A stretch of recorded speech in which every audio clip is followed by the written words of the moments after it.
தமிழக முதல்வர் CM Joseph Vijay அவர்களே, உங்களுக்கு தான் இந்த கோரிக்கை. இந்த சட்டசபை லைவாக போகிறத கட் பண்ணாதீங்க. டெலிசீரியல்லாம் அடிபட்டு போயிடுச்சு. டிவியில் டெலிசீரியல் பார்த்துட்டு இருந்தவங்களாம் அடிபட்டு போச்சு. இப்போ லைவாக சட்டசபை நிகழ்ச்சியெல்லாம் பார்த்துட்ருக்காங்க, அரசியல் படிச்சுட்ருக்காங்க.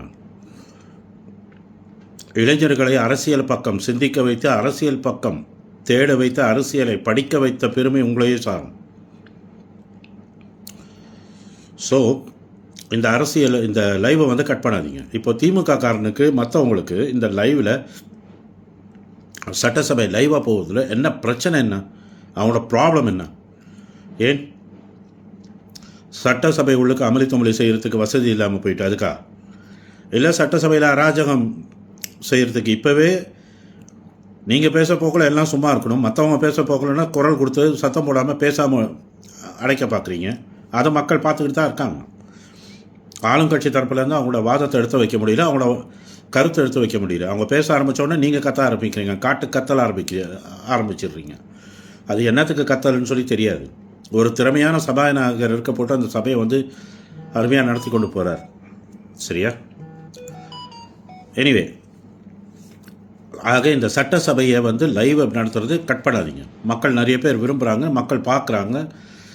குறிப்பாக யங்ஸ்டர்ஸ் இந்த சட்டசபை நிகழ்ச்சிகளை பார்க்குறாங்க. பார்த்துட்டு அவங்களுக்கு பிரயோஜனமாக இருக்கட்டும், இளைஞர்கள் சிந்திக்க ஆரம்பிக்கட்டும்.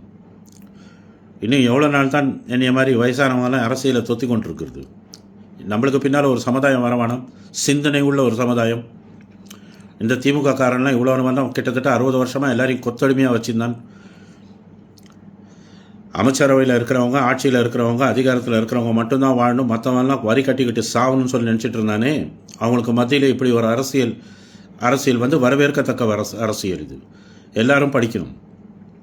இப்போ 1 by 1 கம்பவுண்ட் போடுவான்கள், குறுக்கால போனவன்கள், திட்டு தீவான்கள். சரியா? கமெண்ட் போடுவான்கள், கமெண்ட்ன்ற பேரில் வாந்தி எடுத்து வைப்பான்கள். சரியா?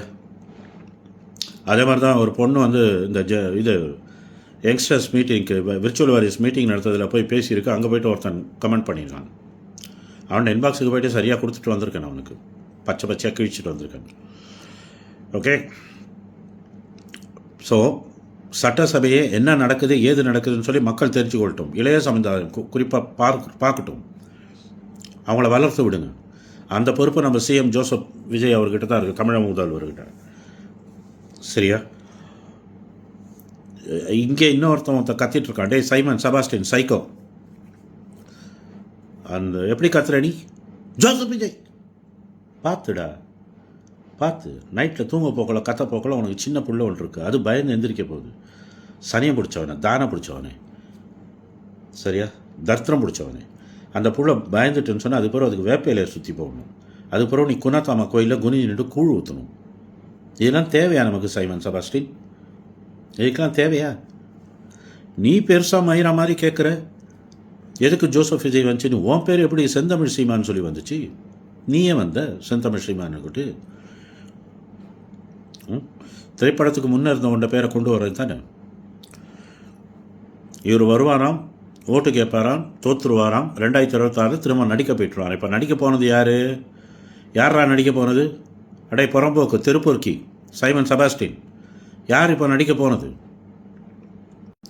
சிற்பால் அடித்த மாதிரி இருக்குல்ல உனக்கு தான் வெக்கமான சூடு சொர்ணம் ஒன்றும் இல்லையா? நீ உப்பு போட்டு சோத்த தின்றியா, இல்லை வேறு ஏதாவது போட்டு சோத்த தின்றியான்னு யாருக்குமே புரியாத புதிர். சும்மா ஸ்டேஜுக்கு வேறு சரியா மூளைக்கு மூளைக்கு மேலே ரோட்டுக்கு ரோட்டாக நின்றுக்கிட்டு சரியா கத்தி கொண்டு இருக்கிறதுக்கு பார்க்க போட. அடே நாகரிகமான அரசியல் செய்யடா, நாகரிகமான அரசியல் செய். இவ்வளோ தைரியமாக, நான் யாருக்கும் பயம் இல்லை, அது இல்லை இது இல்லை, மயிரை பிடிக்கணும் மட்டை பிடிக்கணும் நான் கேட்குறேன்ல. இவ்வளோ தைரியம் எலெக்ஷன் டைமில் எங்கடா போச்சு உனக்கு? ரெண்டா புறம்போக்கு. அன்றைக்கி ஆண்டுகிட்டு இருந்த கட்சியில் இத்தனை ஊழல் இருக்குன்னு சொல்லி உனக்கு தெரியும் தானே, ஹைலைட் பண்ணாங்க தானே. இந்த ஊழலை பற்றியெல்லாம் பேசினியடா நீ? உன்ட தைரியமெல்லாம் நான் 2 காலுக்கு நடுவில் போயிட்டா? 2 காலுக்கு நடுவில் போயிட்டா? அங்கே உன்னோட ஒய்ஃபு தெலுங்குன்னு இல்லை, அவளும் தமிழிச்சு தான் சொல்லி ஒருத்தன் விளக்கம் கொடுத்துட்ருக்கான். அந்த உன்னோட கட்சியில் ஒருத்தன் இருக்கான், 445க்கு பிறந்தவன் சாக்கடை, அவன் ஒரு விளக்கம் கொடுத்துட்ருக்கான். இன்னொரு பக்கம் இடுமுடுக்கில் பிறந்தவன் இருக்கான், கார்த்திக்ன்றவன் ஒருத்தன், அவன் வேற ஒரு விளக்கம் கொடுத்துட்ருக்கான். அடே உங்களோட கொள்கை தான் என்னடா, ஒரே கருத்துக்கு மூணு பேர் கருத்து சொல்லுவீங்களாடா, ஒரே பேச்சு இது தான், அதுக்கு 3 பேர் கதை சொல்லுவீங்களா? 3 பேர் 3 விதமாக சொல்லுவீங்களா? ஏன் பேசிக்கிட மாட்டீங்களா? நம்மளோட கருத்து எல்லாம் ஒரே மாதிரியாக இருக்கணும் அப்படின்ட்டு 3 பேர் 3 விதமாக கருத்து சொல்கிறீங்க. ஆக மொத்தத்தில் நாம் தமிழர் கட்சியில் இருக்கிற உங்களுக்குள்ளேயே ஒற்றுமை இல்லை, உங்களுக்குள்ளேயே ஒரு கொள்கை இல்லை, உங்களுக்குள்ளேயே ஒரு புரிந்துணர்வு இல்லை. ஆளுக்கு ஏதோ ஒன்று பேசிகிட்டு இருக்கீங்க. அப்புறம் என்ன மயிருக்கு நீங்கள் கட்சி நடத்துகிறீங்க? உனக்கு எதுக்குடா ஒரு கட்சி? திறநிதி வாங்கி நீ சாப்பிட்றதுக்கா? திரள்நிதின்னு சொல்கிறீங்க. மக்களாக விருப்பப்பட்டு கொடுக்குறாங்க, நாங்கள் வாங்கிக்கொள்கிறோம். மக்களாக விருப்பப்பட்டு வாங்குறாங்க, கொடுக்குறாங்க, நீங்கள் வாங்கிக்கொள்கிறீங்க. ஆனால் சரியா கொடுத்த மக்களுக்கு நீங்கள் எதாவது திருப்பி செய்யணும். அட்லீஸ்ட் ஒரு கௌரவம் கொடுக்கணும். அட்லீஸ்ட் நீங்கள் ஒன்றுமே செய்ய மாட்டேன், நீ ஒன்றும் பிடுங்க மாட்டேன்றது எல்லாருக்கும் தெரியும், தமிழக மக்கள் எல்லாருக்குமே தெரியும். அட்லீஸ்ட் ஒரு கௌரவம் கொடுக்கணும். சரியா?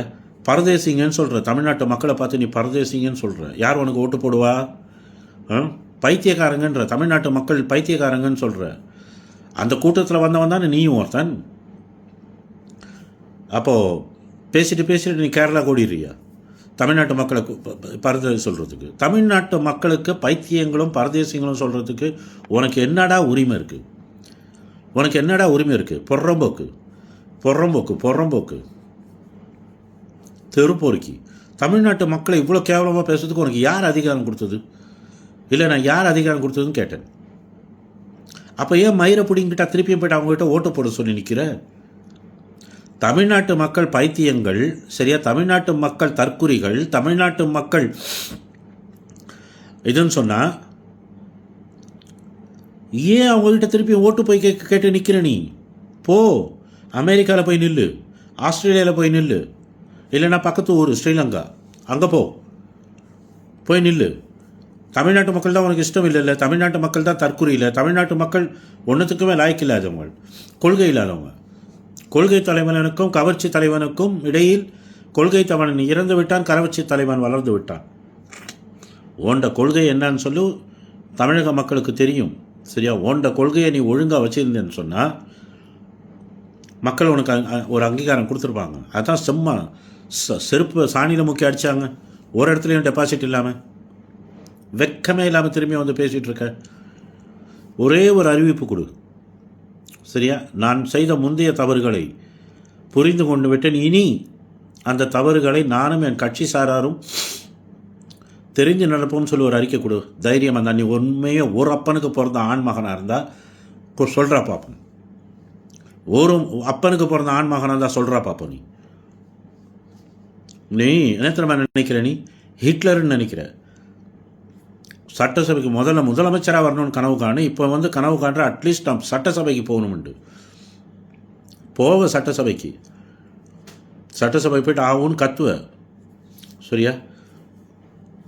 சட்டசபைக்குன்னு ஒரு மரபு இருக்குது, சட்டசபைக்குன்னு ஒரு பான்பு இருக்குது, சட்டசபைக்குன்னு சொல்லி ஒரு சட்டங்கள் இருக்குது. அது பிரகாரம் தான் அங்கேயும் நடக்கணும். அந்த வெளியில் வந்து மக்களை வந்து ஊன்னு பேசுகிற மாதிரி சட்டசபையில் போய் பேச முடியாது. புரியுதா மவனே? என்னைக்காவது ஒரு நாள் எழுதி வச்சுக்கோ, என்னைக்காவது ஒரு நாள் நீ ஸ்டேஜ்லேருந்து கத்த போகக்குள்ள, சரியா, 10 பேர் உன்னை ஸ்டேஜில் ஏறி சரியா கிழின்னு கிழிக்க போகிறான். இது நடக்கும். அதுக்கு நீ வழி வகுக்கிற. நான் இப்போவும் சொல்கிறேன், திருந்து. தமிழக மக்களை மரியாதையாக பேசு. தமிழக மக்களுக்கு அவங்களுக்குரிய கௌரவத்தை கொடு. சரியா? உன் வீட்டு பொம்பளையை பார்த்து நான் கேட்டேன்னு சொன்னேன், ஓசியில் புள்ள கொடுத்தா வாங்கிக்குவியான்னு சொல்லி கேட்டேன்னு சொன்னால் உனக்கு எப்படி நோவுது? என் பொண்டாட்டியை கேட்குறாங்க, எங்கள் அம்மாவை கேட்குறாங்க. அப்போ நீ தமிழக மக்களை பார்த்து கேட்ட, அது தப்பு இல்லையா? ஓசியில் புள்ள கொடுத்தா வாங்கிக்குவான்னு நீ கேட்ட, அது தப்பு இல்லையா? அடே, உன் வீட்டில் இருக்கிற பொம்பளைங்க மட்டும் பொம்பளைங்க, தமிழ்நாட்டு பொம்பளைங்க தமிழனா தெரியல உனக்கு. பொறம்போக்கு நாயே, மலையாள விந்துக்கு பிறந்த சனியம் பிடிச்சவனே. உனக்கு ஒரு நியாயம், மற்றவங்களுக்கு ஒரு நியாயம். மீண்டும் சந்திக்கலாம். இவங்க பேசுனதை பற்றி நீங்கள் என்ன நினைக்கிறீங்க அப்படிங்கிறத மறக்காமல் கமெண்ட்டில் சொல்லுங்கள். நன்றி.